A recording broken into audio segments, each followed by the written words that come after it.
یہ بزم محبت حضور پیر پیرا میرے میرا محبوب سبحانی شہباز لامکانی سیدنا شیخ محی الدین عبد القادر جیلانی بغدادی رضی اللہ تعالیٰ عنہ کی یاد میں منعقد کی گئی ہے۔ بارگاہ غوثیت مآب میں نذرانہ بلہائے عقیدت پیش کرنے کے لیے ہم آپ حاضر آئے۔ ہمارے امام عشق و محبت اعلی حضرت اشرح امام احمد رضا خان فاضل بریلوی علیہ رحمت و رضوان بارگاہ غوثیت میں نذرانہ بلہائے عقیدت بسط آداب و محبت اس انداز سے پیش کرتے ہیں۔ اعلیٰ حضرت کے شعر سے اپنی تقریر کا آغاز کرتا ہوں۔ سرکار اعلیٰ حضرت عرض گزار ہے بارگاہ غوثیت میں کہ واہ کیا مرتبہ اے غوث ہے بالا تیرا، واہ کیا مرتبہ اے غوث ہے بالا تیرا، اونچے اونچوں کے سروں سے قدم آلا تیرا، اونچے اونچوں کے سروں سے قدم آلا تیرا، اور سر بھلا کیا کوئی جانے کی ہے کیسا تیرا، سر بھلا کیا کوئی جانے کی ہے کیسا تیرا، اولیاء ملتے ہیں آنکھیں وہ ہے طلبہ تیرا، اولیاء ملتے ہیں آنکھیں وہ ہے طلبہ تیرا، اور سارے اقطاب جہاں کرتے ہیں کعبے کا طواف، دنیا کے جتنے اقطاب ہیں، ابدال ہیں، اولیاء ہیں، مومنین ہیں، مسلمین ہیں، سب خانہ کعبہ کا طواف کرتے ہیں، لیکن اللہ نے میرے غوث کو کیا مقام عطا فرمایا، کیا عظمت و سربلندی عطا فرمائی ہے۔ اعلیٰ حضرت فرماتے ہیں سارے اقطاب جہاں کرتے ہیں کعبے کا طواف، کعبہ کرتا ہے طواف کرے والا تیرا۔ نعرہ تکبیر، نعرہ رسالت، جشن غوث الورا، مسلمانان اہل سنت، زندہ باد زندہ باد۔ کعبہ کرتا ہے طواف کرے والا تیرا، تو تیری سرکار میں لاتا ہے رضا اس کو شفیع، تیری سرکار میں لاتا ہے رضا اس کو شفیع، جو میرا غوث ہے اور لاڈلا بیٹا تیرا، واہ کیا مرتبہ اے غوث ہے والا تیرا۔ درود پاک پڑھے اللہم صلی علی سیدنا مولانا وعلی سیدنا مولانا وعلی آل سیدنا مولانا محمد وسلم، صلاۃ و سلام علیہ یا رسول اللہ صلی اللہ تعالی علیہ وسلم۔ سب سے پہلی بات یہ کہ میں اپنی گفتگو بہت طویل نہ کروں گا، میرے بعد انشاءاللہ العزیز خطیب ہندوستان اسعد الخطبہ حضرت علامہ محمد سعید نورانی صاحب قبلہ سے آپ حضرات مفصل و مدلل تقریر سماعت فرمائیں۔ بس فخر آقا میں رضا اور بھی ایک نظم رفیع چل لکھا لائیں ثنا خانوں میں چہرہ تیرا، ذاکرین غوث اعظم میں اپنا چہرہ اپنا نام درج کرانے کی خاطر حاضر آ گیا۔ عزیزان ملت اسلامیہ، جس آیت مقدسہ کو میں نے اپنا عنوان سخن بنایا، اللہ رب العزت اس پاک کلام میں اپنے مومن بندوں سے دو چیزوں کا مطالبہ فرماتا ہے۔ غور سے سنیے گا، خطاب ہے اللہ کا، یا ایھا الذین آمنو، اے ایمان والو۔ یا ایھا الناس نہیں فرمایا اللہ نے کہ اے لوگو، یا ایھا الذین آمنو، اے ایمان والو۔ اے لوگوں کہتا ہے، تو وہ بھی شامل ہو جاتے جو اس کی بارگاہ میں پیشانی نہیں جھکاتے، اور وہ بھی شامل جو اس کی بارگاہ میں اپنی پیشانی جھکاتے ہیں۔ تو یا ایھا الذین آمنو کہہ کے اللہ نے اہل ایمان، اہل اسلام سے مطالبہ فرمایا، دو چیزوں کی ڈیمانڈ کی ہے۔ وہ دو چیزیں کیا ہیں؟ اتقوا اللہ، پہلا مطالبہ ہے اللہ سے ڈرو، وقوموا مع الصادقین، اور سچوں کے ساتھ ہو جاؤ۔ دو چیزیں طلب فرمائی اللہ نے اپنے مومن بندوں سے۔ پہلی چیز کیا؟ اتقوا اللہ، اللہ سے۔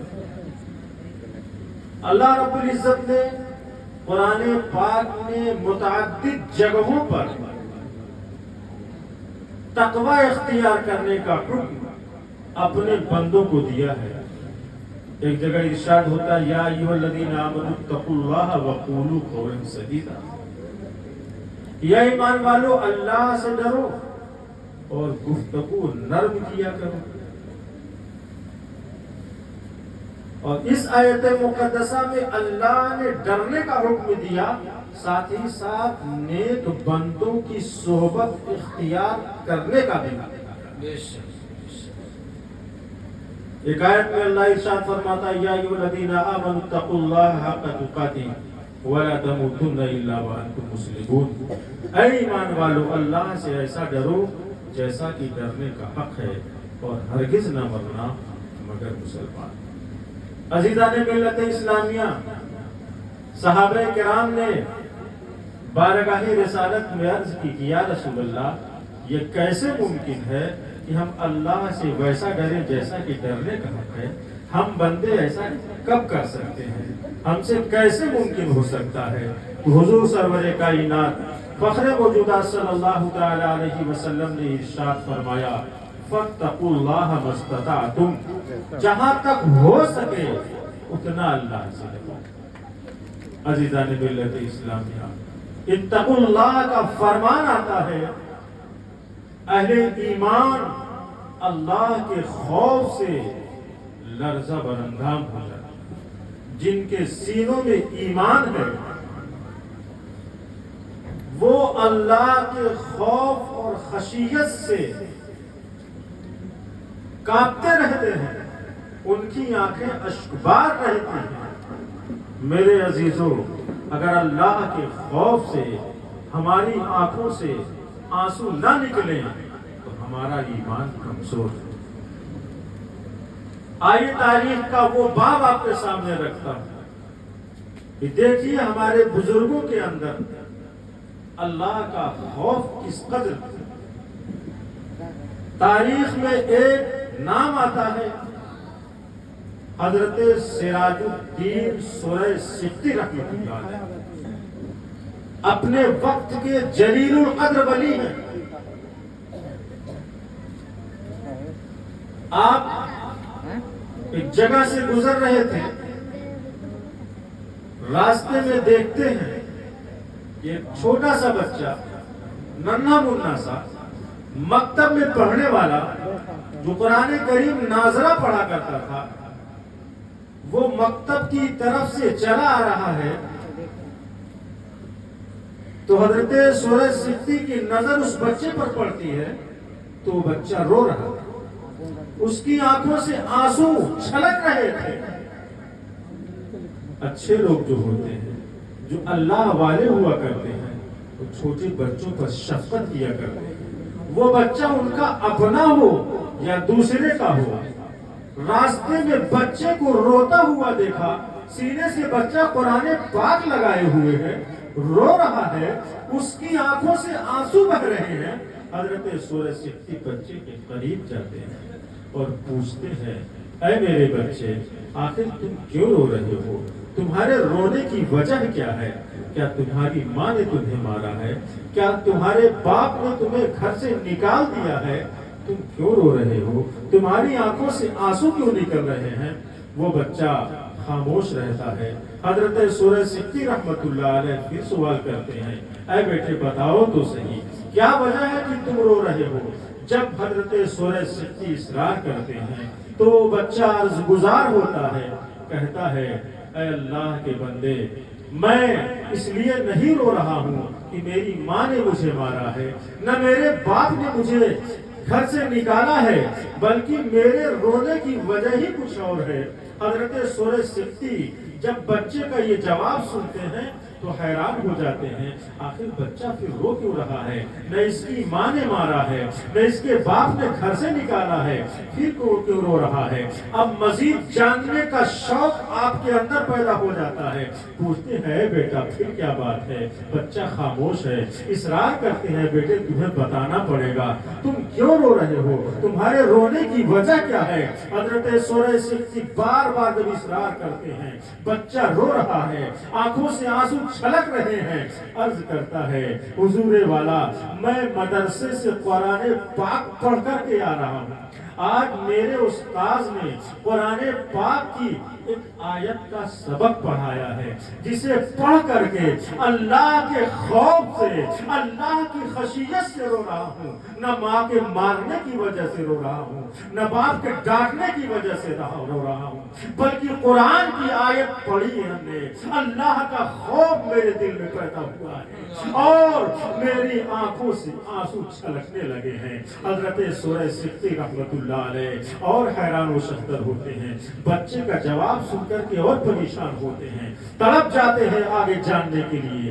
پوچھتے ہیں بیٹا وہ کون سی آیت ہے جس کو پڑھ کر کے تو رو رہا ہے؟ تیرے استاذ نے وہ کون سی آیت پڑھائی ہے جس کی وجہ سے تو جیسے ننھے منھے بچے کے اندر خدا کا خوف اور خشیت داخل ہو گئی ہے؟ وہ کون سی آیت ہے؟ وہ بچہ کہتا ہے قرآن پاک کے پہلے پارے کی آیت ہے، فَاتَّقُوا النَّارَ الَّتِي وَقُودُوهَا النَّاسُ وَالْحِجَارَةُ، ڈرو اس آگ سے جس کے ایندھن آدمی اور پتھر ہیں۔ حضرت سورہ سکتی سنتے ہیں، فرماتے ہیں بیٹے تمہیں رونے سے کوئی فائدہ نہیں ہے، تم اس بات پر نہ رو کیونکہ اس آیت میں جہنم کی آگ کا ایندھن آدمی کو بتایا گیا ہے، لیکن تم جیسے چھوٹے چھوٹے غیر مکلف بے گناہ بچوں کے بارے میں یہ آیت نہیں ہے، بلکہ جہنم کی آگ کے ایندھن اللہ کے بڑے بڑے گناہگار بندے بنیں گے، وہ جہنم کی آگ میں جلیں گے۔ تم تو ابھی غیر مکلف ہو، ابھی تو تم نابالغ ہو، ابھی تم پر نماز بھی فرض نہیں ہوئی ہے، اللہ کے احکام ابھی تم پر لاگو بھی نہیں ہوتے ہیں، تم مت رو، اس کو تسلی دیتے ہیں، اطمینان دلانا چاہتے ہیں، لیکن اس بچے کی ذہانت تو دیکھیے، اس بچے کی ذہانت تو دیکھیے، چھوٹی عمر ہے لیکن ذہن کتنا وسیع ہے۔ کہتا ہے اے حضور والا آپ ٹھیک کہہ رہے ہیں کہ جہنم کی آگ کے ایندھن اللہ کے بڑے بڑے گنہگار بندے بنیں گے، لیکن میں اپنے گھر میں جب دیکھتا ہوں میری ماں کھانا پکانے کے لیے چولہے میں چھوٹی چھوٹی لکڑیاں بڑی بڑی لکڑیاں ڈالتی ہے اور انہیں جب آگ نہیں پکڑتی تو میری ماں نیچے چھوٹی چھوٹی لکڑیاں لگا دیتی ہے تاکہ چھوٹی لکڑیوں کو آگ لگ کر کے بڑی لکڑیوں کو بھی آگ لگ جائے۔ چھوٹا سا بچہ ہے، عمر کب ہے، عقل بھی اسی کے مطابق ہے۔ بچے نے اپنے ذہن کے اعتبار سے سوچا اور کہا اے حضور والا اگر اللہ رب العزت نے کل جہنم کی آگ میں اپنے بڑے بڑے گنہگار بندوں کو ڈالے اور انہیں آگ نہ لگے تو کہیں مجھ جیسے چھوٹوں کو جہنم کی آگ میں نہ ڈال دیا جائے۔ عزیزان ملت اسلامیہ، دیکھ رہے ہیں ہمارے اسلاف کیسے تھے، قرآن کی آیت پڑھتے تھے، خوف الہی سے ان کا کلیجہ چھلی ہو جایا کرتا تھا، آنکھیں اشکبار ہو جایا کرتی تھی۔ جانتے ہو مسلمانوں، وہ چھوٹا سا بچہ جو قرآن پاک کی آیت پڑھ کر کے رو رہا تھا، وہ بچہ کون تھا؟ وہ بچہ وہی تھا جو اپنے وقت کا جلیل القدر ولی بنتا ہے، جسے تاریخ ولایت میں حضرت شبلی رحمت اللہ علیہ کے نام سے یاد کرتا ہے۔ اعلیٰ حضرت فرماتے ہیں بہر شبلی شیر حق دنیا کے کتوں سے بچا، ایک کا رکب بے واحد تیری ہے۔ نعرہ تکبیر، نعرہ رسالت، مسلک اعلیٰ حضرت، عظمت اولیاء کرام، نعرہ تکبیر، نعرہ رسالت۔ صرف اپنے اسلاف کا تذکرہ سنتے ہیں، ان کی کرامتیں سن کے صرف نعرہ لگا لیا کرتے ہیں، ان کے طور و طریقہ کو اپنانے کی کوشش نہیں کرتے۔ آج یہ بزم محبت جس کی یاد میں رچائی گئی ہے، غوث پاک رضی اللہ تعالیٰ عنہ، جن کے سر پر اللہ نے غوثیت کبریٰ کا تاج رکھا، اپنے وقت کے اتنے بڑے جلیل و قدر ولی کہ فرمائے قدمی حاضی علی رقبت کل ولی اللہ، کہ میرا یہ قدم ہر اللہ کے ولی کی گردن پر ہے، جن کی عام کرامت مردوں کو زندہ کر دینا، اللہ نے وہ مقام عطا فرمایا جو بچپن میں مدرسہ پڑھنے کے لیے جائیں تو غیب سے آواز آئے افسحوا لولی اللہ، اللہ کے ولی کے لیے راستہ خالی کر دیں، وہ غوث پاک، جن کی ولایت کو بڑے بڑے اولیاء کرام نے تسلیم کیا اور اپنا سر نیاز ان کے قدموں میں ڈال دیا، جن کا خطبہ اولیاء سابقین نے پڑھا،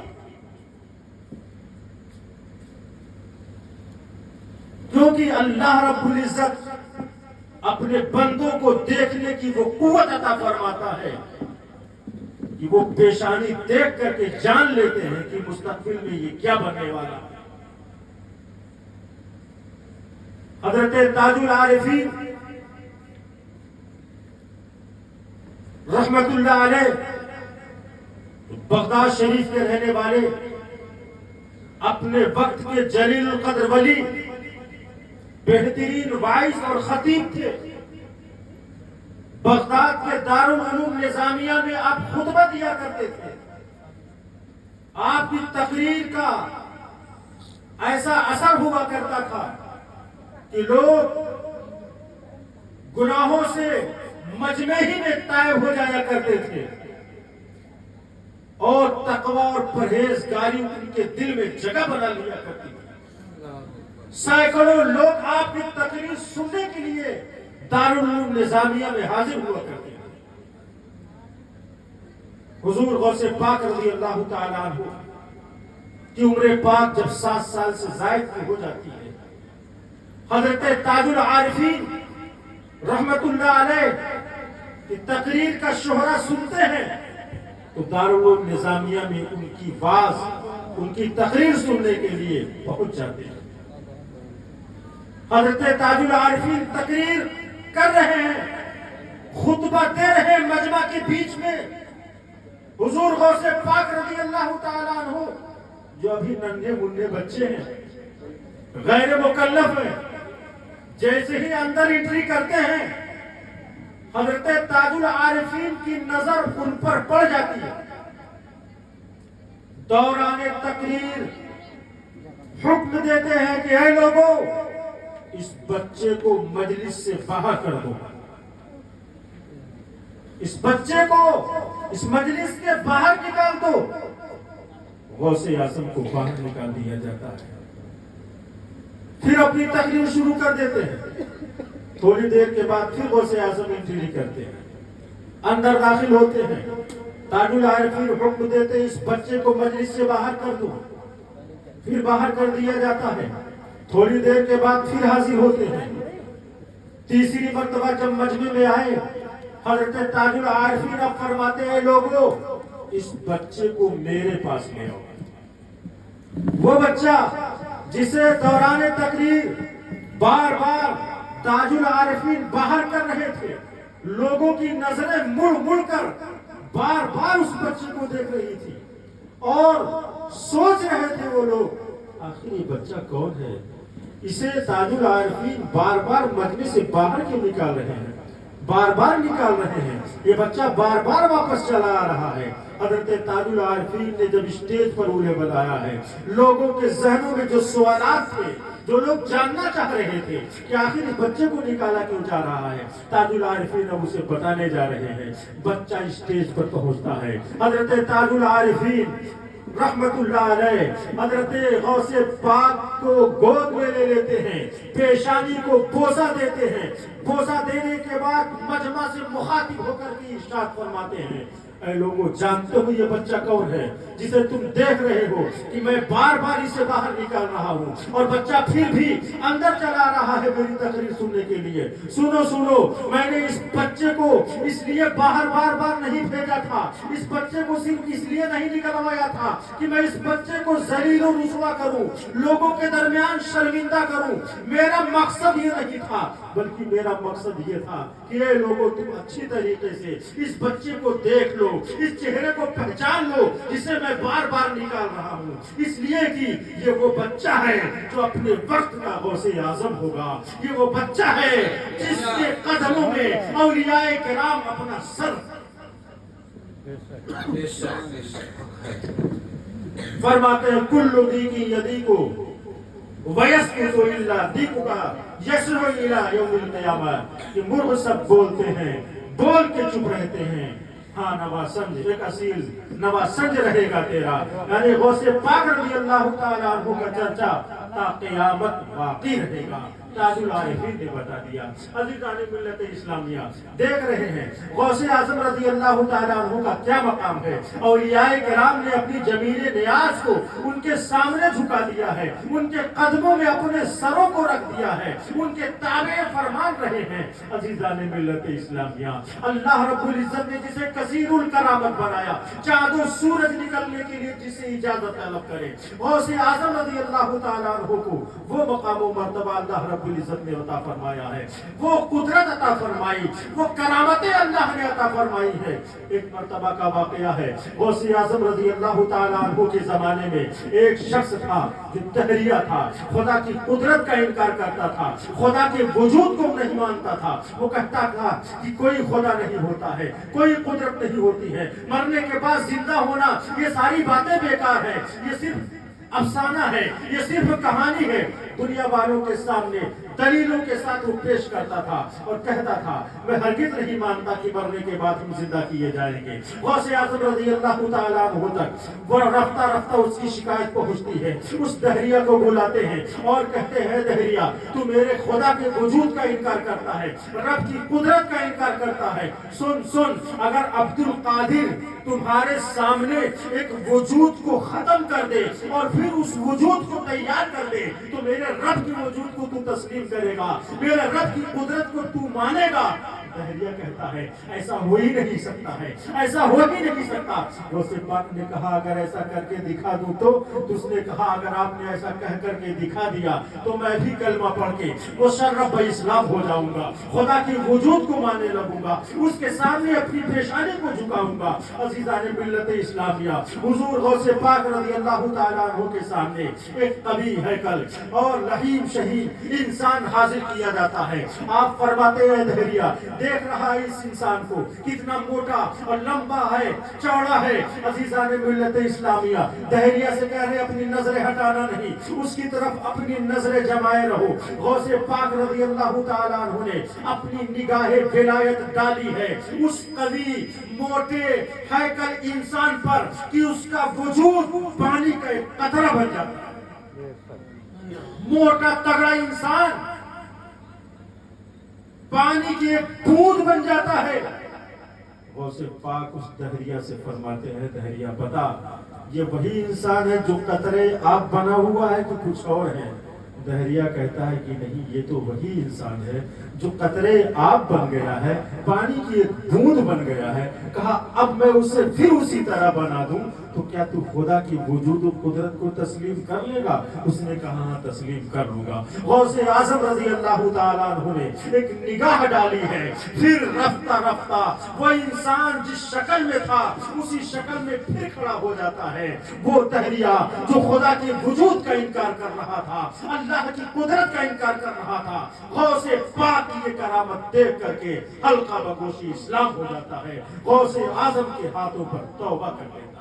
عزیزان ملت اسلامیہ تو وہ غوث پاک رضی اللہ تعالیٰ عنہ جن کو اللہ نے ایسا مقام و مرتبہ عطا فرمایا کہ فنا کو بقا کر دے، موت و زندگی آپ کے ہاتھ کا کھیل تھا، چلتے چلتے مردوں کو زندہ کر دیا کرتے تھے، ایسے تصرفات سے نوازا تھا اللہ نے انہیں۔ لیکن وہ غوث پاک رضی اللہ تعالیٰ عنہ بارگاہ سمدیت میں، بارگاہ احدیت میں جب دعا کے لیے ہاتھ اٹھاتے ہیں مسلمانوں، تو بارگاہ رب العزت میں عرض کرتے ہیں، اے میرے معبود، کل قیامت کے دن تو اپنے عبد القادر کو نابینا اٹھانا۔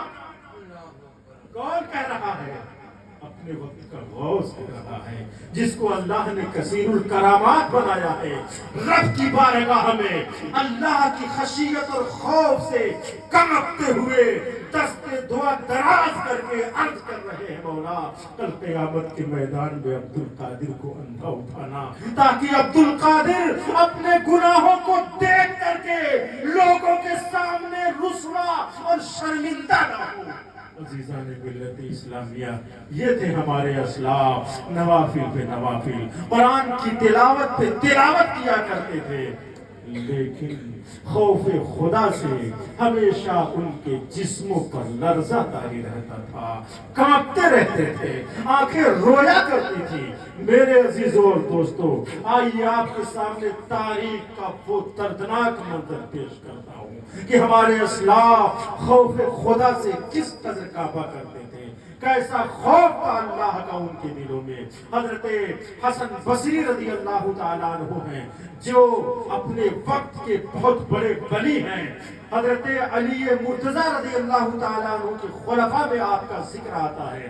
آپ فرماتے ہیں، میں خانہ کعبہ کا طواف کر رہا تھا، عین خانہ کعبہ کا طواف کرتے کرتے میرے کانوں میں خانہ کعبہ کی چھت سے کسی رونے والے کی آواز سنائی پڑتی ہے۔ حضرت حسن بصری خانہ کعبہ کا طواف کر رہے تھے، رک جاتے ہیں اور اس آنے والی آواز کی طرف متوجہ ہو جاتے ہیں جو خانہ کعبہ کی چھت سے آواز آ رہی تھی۔ فرماتے ہیں، میں کھڑا ہو گیا اس آواز کو سننے کے لیے، آخر کون ہے جو رو رہا ہے۔